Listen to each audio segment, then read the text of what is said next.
Құрметті ағайын туыс, құда жекжат, бұл шарандар, сіздерді ұлымыз дейіннің сүндет тойына арналып жайылған ақ дастарханымыздың қадірлі қонақ болуға шақырамыз.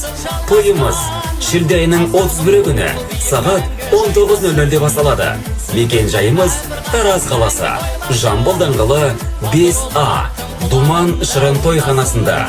Той иелері Нұрлан Ләззат. Келіңіздер, қуанышымызбен бөлісіңіздер.